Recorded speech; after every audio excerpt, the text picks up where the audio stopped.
Olá pessoal, aqui é Leonardo Montes trazendo mais um Voz Espiritualista podcast e hoje o nosso tema é o maior erro do Espiritismo e também da Umbanda.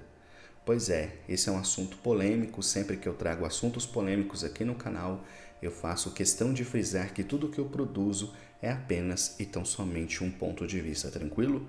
Eu espero não arrumar treta nem com os espíritas, nem com os umbandistas, porque o que eu vou fazer aqui é uma crítica. E embora a nossa sociedade hoje veja a crítica como uma espécie de ofensa ou ataque, eu garanto que não é nada disso. Eu tenho um profundo respeito e admiração tanto pelo Espiritismo quanto pela Umbanda. Porém, na minha opinião, eles cometem o mesmo erro, porém em extremos opostos. E é isso que eu quero trazer aqui hoje, tranquilo? Bom, a primeira coisa que eu gostaria de frisar é que a palavra espiritismo define a doutrina dos espíritos ou o sistema dos espíritos. Portanto, espírita é aquela pessoa que adotou a doutrina dos espíritos como a sua filosofia ou mesmo religião, a sua forma de ver o mundo. E como o próprio nome sugere, o espiritismo é o sistema dos espíritos. Foram os espíritos, através de diversos médiuns, que ditaram uma série de postulados filosóficos que vão compor inicialmente o Livro dos Espíritos, depois as demais obras de Kardec e que vão alicerçar, por assim dizer, a base do Espiritismo. No entanto, apesar do nome, o que a gente menos vê hoje nos centros espíritas são manifestações de espíritos. E olha que eu moro em Uberaba, uma cidade que tem um monte de centros espíritas, e eu conheço pelo menos uns 40 desses centros. Existe uma estimativa em torno de 130 centros espíritas aqui na cidade, eu devo conhecer uns 40, e desses 40, se eu conheço 4 ou 5 que têm trabalhos mediúnicos abertos ao público e quase sempre trabalho de psicografia, é muito. A imensa maioria dos centros espíritas, tanto aqui na cidade quanto no Brasil, simplesmente não tem trabalhos mediúnicos abertos ao público. A maioria destes centros possui sim um trabalho mediúnico, que é a reunião de desobsessão. Mas preste atenção, estou falando maioria. Eu sei que aqui e ali sempre tem um centro que, enfim, tem algum tipo de trabalho aberto ao público. Porém, a maioria não tem esse tipo de trabalho. Isto quer dizer que uma boa parte do movimento espírita não sabe o que é uma reunião mediúnica, que quase sempre acontece de portas fechadas para um grupo seleto de membros, cuja exigência à participação do trabalho quase sempre é completamente exagerada. Eu já falei aqui no canal que, acho que foi ano passado, eu vi uma entrevista de uma presidente de um grande centro espírita de Brasília dizendo que, para participar da reunião de desobsessão neste centro, a pessoa tinha que ter 10 anos de estudo. Agora me fala, quem é que vai estudar 10 anos para só depois poder participar de uma reunião mediúnica? Dá para você fazer medicina, dá para você se especializar e você ainda não estaria em condições de participar de uma reunião mediúnica. E conversando com pessoas de todo o Brasil, a gente vê que essa é uma realidade. Eu conheço espíritas que estão na doutrina há 20, 25, 30 anos e que nunca sequer conversaram com o espírito. Então, para uma doutrina que é chamada de doutrina dos espíritos, o que a gente menos encontra nos centros espíritas são trabalhos mediúnicos. Isto é, o espírita, de forma geral, acredita com base em livros, com base em estudos, com base em palestras, mas ele não tem vivência prática. Tanto é que muitos espíritas, quando vão nos terreiros de Umbanda, voltam com o queixo caído, porque manifestações que são absolutamente comuns na Umbanda, para eles são inacreditáveis. No entanto, assim como no passado, as pessoas anseiam por conversar com os espíritos.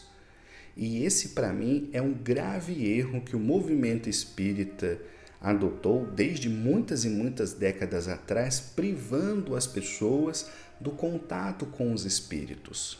No entanto, eu acho de fundamental importância que os centros espíritas criem mecanismos de consulta espiritual. Ano passado, eu estive com a minha esposa num centro, inclusive aqui perto da minha casa, e lá tem um trabalho de consulta espiritual. É um centro espírita tradicional, um centro espírita antigo, que tem palestra, tem evangelho, tem passe, tem psicografia, mas as pessoas passam por médiuns incorporados que se dispõem a conversar com as pessoas. Eram poucos médiuns e, ao que me parece, essa conversa só acontecia em casos de real necessidade, mas eu já achei isso fantástico, porque a imensa maioria dos centros espíritas não tem esse tipo de trabalho. E aí, o que acontece é que as pessoas, estando ansiosas por conversar com os espíritos, acabam indo para a Umbanda. Lá no nosso terreiro de Umbanda, e eu trabalho num terreiro de Umbanda, vive sempre lotado, as pessoas fazem fila, porque elas querem conversar com as entidades, elas querem ouvir uma palavra amiga, elas querem um conselho, um direcionamento, e elas não conseguem isso no centro espírita, senão através do atendimento fraterno ou das palestras, um contato direto das pessoas com os espíritos através de médiuns que poderiam dar consultas é uma coisa muito, muito rara no meio espírita. Então, esse é a minha crítica ao espiritismo. O espiritismo se afastou dos espíritos. Eu repito, eu acredito que uma boa parte dos espíritas nunca participou de uma reunião mediúnica, não tem contato. E as pessoas, repito, sentem falta disso. Então, na minha opinião, se os centros espíritas quiserem evitar o esvaziamento que já acontece em boa parte deles, é urgente retomar o contato com os espíritos abertos ao público. E eu não quero dizer que necessariamente se deva fazer como na Umbanda. Existem muitas formas de organizar isso, mas eu acho que é de fundamental importância que o espiritismo não fique apenas aqui, não seja uma mera atividade intelectual ou uma crença, mas que tenha contato com os espíritos, porque afinal foi assim que a doutrina surgiu e me parece totalmente incoerente agir de uma outra forma que não seja tendo esse contato. Agora, vamos falar da Umbanda. A Umbanda tem muito contato com os espíritos. É o contrário do espiritismo. Você chega na Umbanda e você vai ser atendido por uma entidade. No entanto, com o correr dos anos, o que eu percebi? Que o contato exacerbado com os espíritos também é problemático. Olha como é a vida, né? É o equilíbrio. Se no espiritismo as pessoas quase não têm contato, e isso para mim é muito problemático, na Umbanda o problema é o oposto. As pessoas têm contato até demais. O umbandista, de forma geral, ele não sabe fazer outra coisa que não ser médium.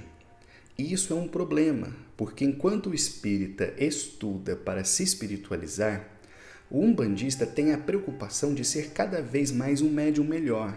Mas sem a entidade ele não é nada.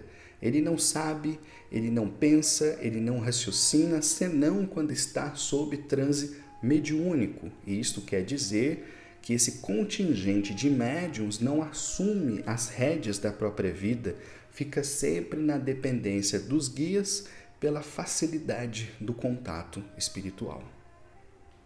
Então, percebam que o cerne dessa reflexão é uma balança.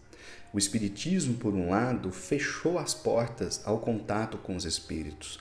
As pessoas comuns não têm acesso aos espíritos no espiritismo, via de regra. Já na Umbanda é o contrário, todo mundo tem acesso até demais, a ponto das pessoas aproveitarem pouco a oportunidade que têm de conversar com essas entidades para instrução e crescimento pessoal e frequentemente ocupam as entidades com assuntos banais. E ponto importante, eu não quero dizer que as entidades não possam nos ajudar nos desafios da vida cotidiana, mas frequentemente as pessoas vão para os terreiros com a ideia de que as entidades são gênios da lâmpada, que você esfrega, faz um desejo e depois você espera sentado aquilo que você pediu acontecer. E esse é o erro, e é por isso que depois de muita reflexão eu percebi que não vale a pena os terreiros de Umbanda ter trabalho todas as semanas, como normalmente os terreiros fazem, porque todo terreiro tem um calendário. Então tem terreiro que trabalha quarta, terça, segunda, sábado, como é o nosso caso. Durante muitos anos, a gente trabalhou todo santo sábado atendendo a muitas e muitas pessoas que vinham ao nosso terreiro pedir ajuda. Mas com o passar do tempo, eu percebi que boa parte dessas pessoas não estava em busca de uma iluminação, de uma inspiração e de um direcionamento, e sim de um atalho, de um caminho fácil. Então ali eu percebi que o contato exacerbado com as entidades o tempo todo, em completa disponibilidade e atenção, faz com que frequentemente as pessoas se desviem do caminho reto, da conduta, do esforço pessoal, da luta diária e criem na sua cabeça um caminho imaginário que é: eu posso ir lá no terreiro, eu vou pedir, as entidades vão me ajudar e assim minha vida vai fluir, e não é assim que acontece. Então, na atualidade, a minha visão é que deve haver um equilíbrio. O estudo que o Espiritismo propõe como ferramenta de espiritualização do indivíduo é uma coisa que devia ser adotada na Umbanda, porque o indivíduo não pode ser apenas cavalo, não pode ser apenas aparelho. O médium não pode ter serventia apenas quando incorporado, ele precisa aprender, ele precisa viver essa espiritualidade no cotidiano dele sem depender das entidades. Afinal, a nossa vida é nossa responsabilidade. Por outro lado, os espíritas precisam aprender com os umbandistas a conduzir sessões públicas de atendimento e de consulta para sanar o desejo do povo de ter contato com o espiritual. E aí talvez você esteja falando: poxa, Léo, mas você acabou de falar que as pessoas exageram. Sim, mas exageram porque na Umbanda é fácil demais ter contato. Entende? Não estou falando para o espiritismo fazer como se faz na Umbanda, mas que o contato exista, porque todos nós precisamos, em algum momento, de uma palavra amiga, de um conforto, de um direcionamento, e isso faz muita falta no espiritismo. Então, em essência, a questão é de equilíbrio. A Umbanda precisa aprender com o espiritismo o amor ao estudo, o amor ao conhecimento, que espiritualize o umbandista para que ele possa existir para além da sua função de médium, sendo ele um agente da espiritualidade do seu próprio caminho, contando sim com o apoio dos guias, mas não fazendo deles uma bengala. E, por outro lado, o espírita precisa aprender com o umbandista a conduzir a mediunidade de uma forma mais natural, de trazer para o cotidiano contato com os espíritos, para poder, dentro da própria doutrina, oferecer essa oportunidade às pessoas, mas de forma moderada, não facilitando tanto esse contato como acontece na Umbanda, um peso que busque o equilíbrio. Então, na minha opinião, de 1 a 2 vezes por mês, consulta espiritual seria o ideal. E os outros 2 trabalhos, considerando 4 semanas do mês, focados no estudo, no aprimoramento do indivíduo, equilibrando essa balança. E eu acredito que assim, tanto o Espiritismo quanto a Umbanda poderiam caminhar com muito mais tranquilidade, com muito mais facilidade e com maior equilíbrio. Então, pessoal, em resumo é isso. Para mim, o maior erro do Espiritismo hoje é fechar a porta das pessoas para que elas não tenham acesso ao mundo espiritual. Enquanto o maior erro da Umbanda é escancarar essa porta, fazendo desse contato algo pouco criterioso e frequentemente pouco útil à evolução espiritual. Então, um precisa abrir mais e o outro precisa fechar mais um pouco, encontrando assim equilíbrio e fazendo trabalhos espirituais que cumpram a sua função social de permitir o contato com os espíritos para instrução, iluminação e direcionamento, mas também proporcionando a essas pessoas práticas que tragam o autoconhecimento, a vivência da espiritualidade e principalmente que os médiums percebam que eles não podem ser simples aparelhos. Eles precisam ser muito mais do que isso. Muito mais do que incorporar as entidades, nós precisamos incorporar os valores das entidades, porque onde quer que eu esteja, incorporado ou não, que eu seja um agente vivo da espiritualidade na Terra. Era isso, pessoal. Se você gostou, curta, compartilha. E caso você queira e possa, torne-se membro. Se você se tornar membro, você contribui com R$ 7,99 por mês. Isso me ajudará a divulgar mais ainda os vídeos e, em troca, uma vez por mês, eu vou trazer um conteúdo sobre espiritualidade exclusivo para vocês. Um abraço e até o próximo vídeo.